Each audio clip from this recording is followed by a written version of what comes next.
petit moment d'échange pour les questions. Est-ce qu'on peut demander aux intervenants? Donc, les intervenants, le musée du sport et les arts et métiers, si vous voulez bien nous rejoindre. Et je vais m'effacer sur le côté.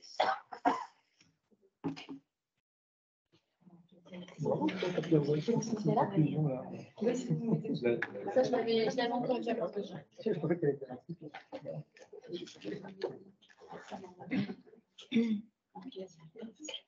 Ah tiens, mais moi je m'en vais, c'est moi. Non, c'est comme ça. Voilà. Je vais te féliciter pour les deux. Oui,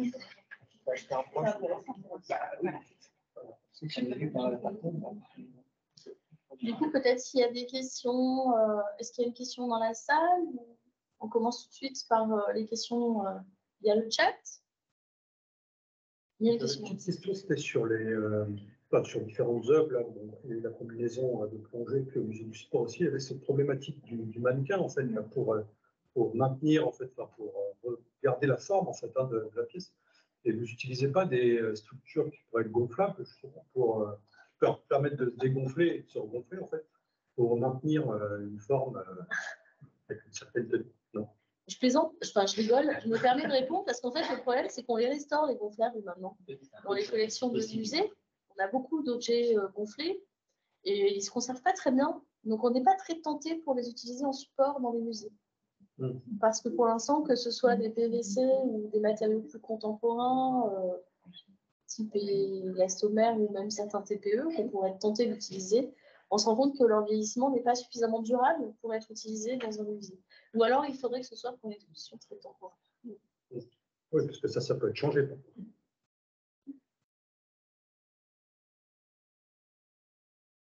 C'est ce vers quoi on se dirigerait parce que on s'est rendu compte que jusqu'à présent, on n'utilise que des mannequins en dur. Et enfin, peu importe le matériau, enfin, c'est la contrainte.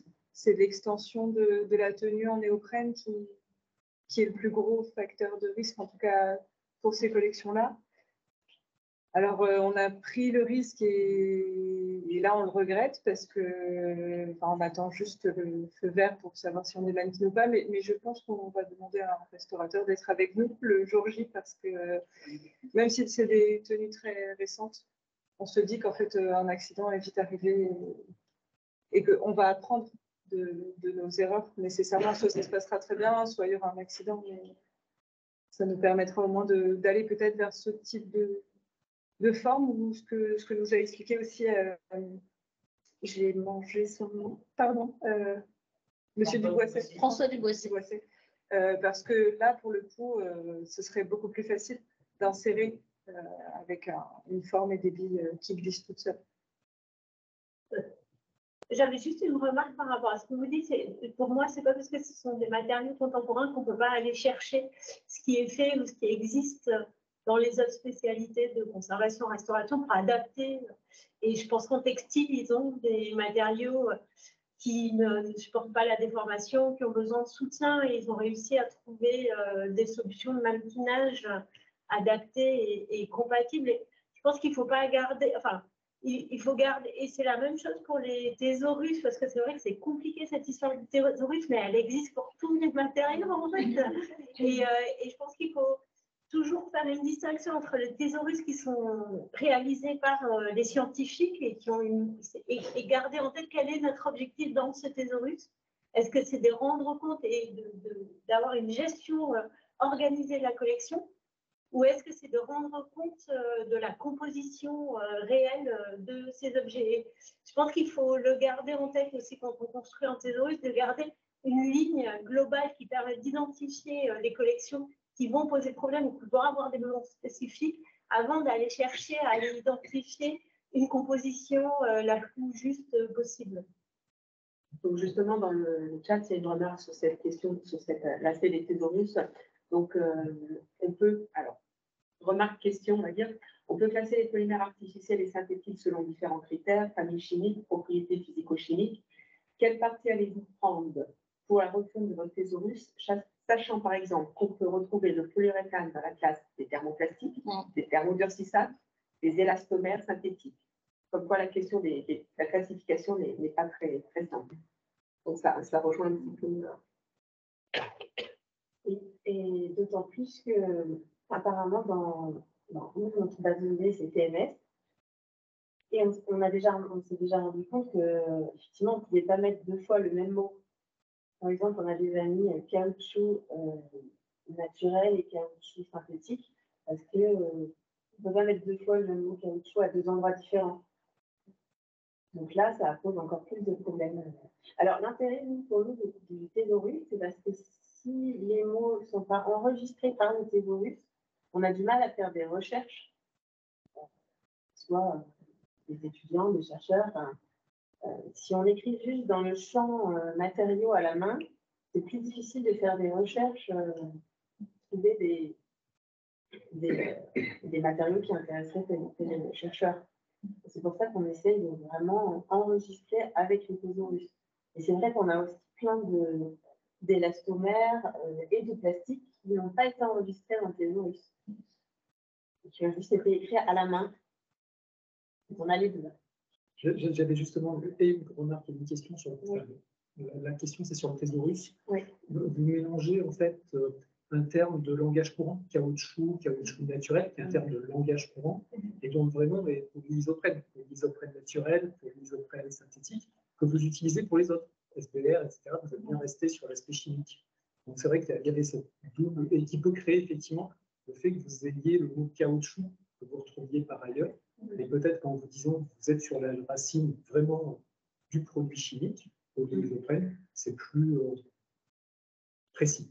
Voilà, vous garderez pour le caoutchouc naturel caoutchouc et non, le caoutchouc naturel, c'est le polyisoprène. C'est les mêmes problèmes qu'on a en botanique. Hein. Soit on prend la classification linéaire, soit on prend le nom courant, bien sûr, et ça désigne. Sauf que caoutchouc, il est tellement connoté, il certainement à plein de choses que il a perdu son terme caoutchouc naturel DVA, si vous voulez être précis. Et j'avais juste une remarque qui m'a amusé. Vous avez remarqué que le plus bel objet, le mieux conservé, était un pneu Michelin. Il était un peu blanchi quand même. Il était un petit peu blanchi.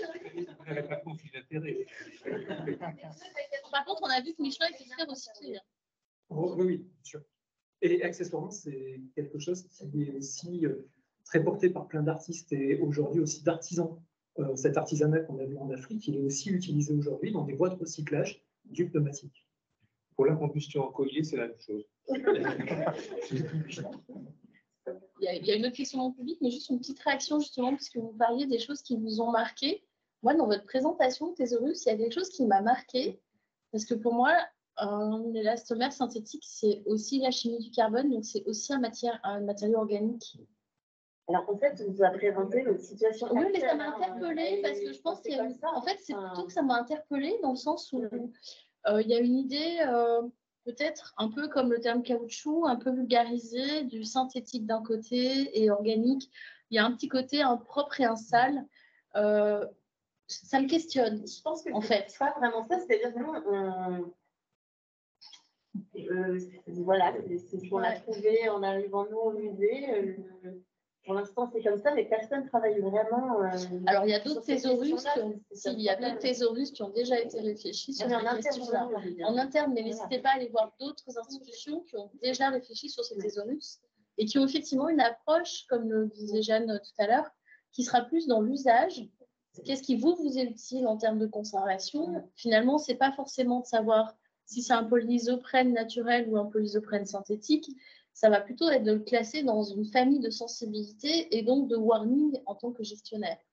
Donc, c'est vrai que ça ne sera peut-être pas la même logique de classification que celle qu'aurait fait un scientifique. Et du coup, il faut changer tout. L'arborescence. Ça veut dire qu'il faut toucher à l'arborescence. C'est très douloureux pour les gestionnaires de bases de données. On a du mal on ne peut pas bricoler un petit bout. On se rend compte que si on bricole un petit bout, on peut coller l'ensemble. C'est un problème d'arborescence. Est-ce que tu as un ou deux noms d'institutions qui ont des thésaurus qui seraient prêts à partager ou à... Je ne veux pas m'engager au nom des institutions, mais on peut en parler en off après.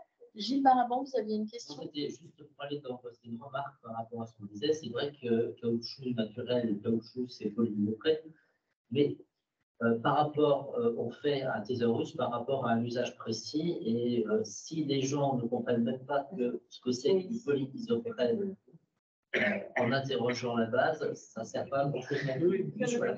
Et donc, c'est pour ça que le terme caoutchouc, et c'est vrai qu'on peut dire aussi que c'est un matériau organique, un matériau naturel au départ, un matériau transformé. Enfin, à chaque fois qu'on va faire une arborescence, de toute façon, pour s'y retrouver, on va se rendre compte qu'en fonction du domaine de collection un peu connexe à côté, ça ne va plus marcher de toute façon. Je dis ça parce que nous, on s'est pris pas mal de temps et pas mal de crises nerveuses entre ces deux RMF pour définir par exemple un thésaurus de notre base de données qui est censé marcher pour toutes les œuvres qu'on y entre. Donc, ça va de, enfin, je sais pas, peut-être un jour on aura une bavette jusqu'à, allez, je ne peux pas le dire, le nerf de Vinci. Voilà. Et du coup, on n'arrive pas à trouver un vocabulaire commun qui marche pour tout le monde, sur leurs différentes disciplines, des scientifiques, des restaurateurs, des conservateurs, etc. Et en fonction de tous les domaines. De toute façon, ce n'est pas possible. Je pense qu'il y aura toujours un parti pris et des limites aux thésaurus. Ce que j'ai vu aussi dans beaucoup de thésaurus, c'est juste des listes par ordre alphabétique, classées par ordre alphabétique de matériaux, sans aller plus loin et sans faire de classement hiérarchisé. Mais c'est vrai que là, on se complique parce qu'on n'arrive pas à faire des classements. On se complique, on simplifie face à la difficulté de refaire une arborescence sur une base de données qui existe déjà. Quand vous trouvez ça, c'est qu'en face, généralement, la logistique base de données n'a pas voulu toucher à l'arborescence. Donc ça se partage. Et après, la question, c'est, encore une fois, c'est vraiment l'usage. Il peut y avoir une façon de classifier, de décrire qui vous est propre, parce que ça va vous aider à identifier ou à classer, mais elle ne sera pas forcément scientifiquement juste. Et c'est là où il y a une vraie discussion à avoir et effectivement un échange avec d'autres institutions, je pense. Bon, des questions par chat. Question du chat. Question pour le CNAM et pour Nathalie Baker, je crois. Savez-vous à quelle fréquence vous allez utiliser le spectromètre que vous envisagez d'acheter? Une fois par semaine, 2 fois par an? Pour quelle raison ne prévoyez-vous pas plutôt de demander des identifications en site aux AMF? Bah oui, j'ai déjà demandé. Remarque que j'ai plus à terme que ce type-là, surtout qu'il faut savoir lire les textes récoltés. Alors, on se rend compte que c'est compliqué. Moi-même, je ne sais pas si j'en suis capable d'utiliser cet appareil. Mais étant donné qu'on a une collection de 80 000 objets avec des milliers d'élastomères de plastique, et qu'on a quasiment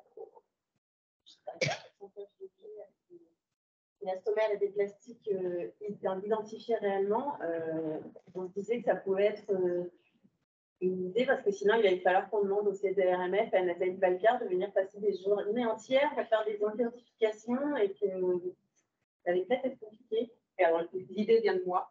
Il est parmi en fait. Non, l'idée vient de moi, je l'assume.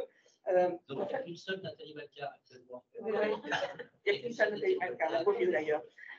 Non, l'idée vient de moi parce que je pense qu'effectivement, dans certaines collections, l'identification peut être, alors peut-être pas tous les jours, mais assez régulière.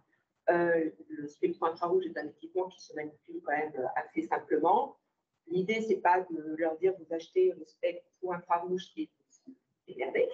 L'idée, c'est aussi de les accompagner, de leur donner aussi toute cette connaissance qu'on a pu acquérir pendant toutes ces années, et puis aussi d'enrichir avec leurs analyses nos propres bases de données, de pouvoir montrer effectivement des corrélations entre dégradation et composition.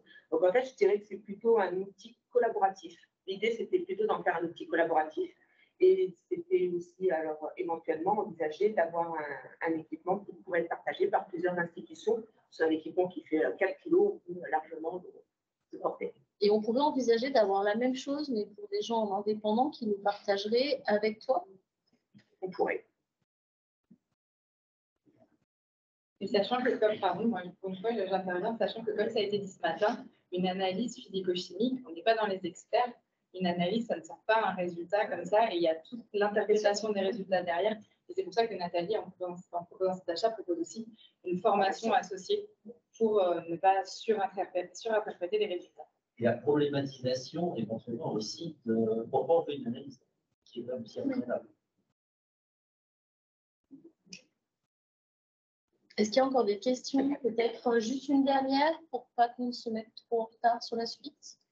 Pas sur le chat, en tout cas. Pas sur le chat. Du coup, on va J'avais une petite remarque. présentez-vous avant, parce que pour les Daniel gens qui ne Brosson, voient pas. effectivement, c'est bien des bandes convoyeuses d'engins miniers en fait, que vous avez. Et effectivement, c'est bourré d'inclusion minérale. C'est des matériaux qui, normalement, sont très antioxydés, très protégés. C'est des choses qui sont construites pour avoir des résistances à des sollicitations lentes, et pas dans la sollicitation très énergétique. Donc, normalement, ça se conserve bien.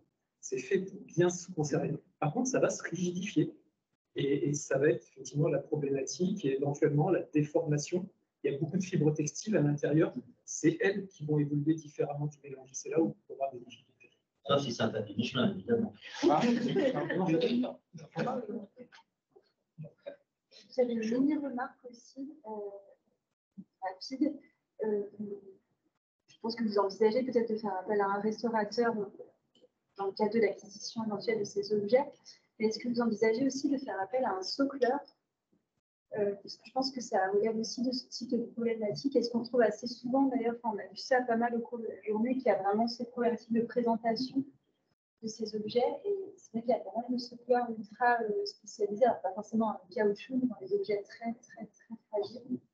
Et ça pourrait être, je pense, intéressant. Pour l'instant, si vous voulez, donc, on les a intégrés il y a quelques mois. Donc, on voit tout de suite à peu près les problématiques que ça pose. On sait qu'il va être emprunté, et c'est à ce moment-là, en effet, selon l'analyse d'emprunteur ou sur même de l'homme, en effet, qu'on envisage effectivement de faire appel à un socleur. Si je me permets, d'ailleurs, je pense que les problèmes de clivage que vous avez entre la peinture viennent du fait qu'ils ne sont pas. Il faudrait que le support soit fixé, qu'il n'y ait pas de. Oui, voilà, qu'il n'y ait pas de tension. L'adhésion est faible, hein, puisque quand tu mets sur gras, ça tient pas les fibres en général. Effectivement, il y a un peu de coefficient de surface, ça ne tient pas. Non, ça ne tient pas. C'est quoi, il y a. C'est récent. Production récente, c'est-à-dire de 4-5 ans, 6 ans. Oui, et puis il faut quand même voir que on sort du néant, là. C'est-à-dire que c'est des objets qui n'avaient aucune reconnaissance. C'est à cause du développement de la politique gérée par Manuel Valentin qu'on sort des objets ethnographiques classiques jusqu'à des objets contemporains de la modernité. Mais jusque-là, c'était des objets folkloriques. Très bien. Je vous propose qu'on s'arrête là sur les échanges de questions et qu'on rentre dans l'exercice difficile de la table ronde en visio. Merci beaucoup.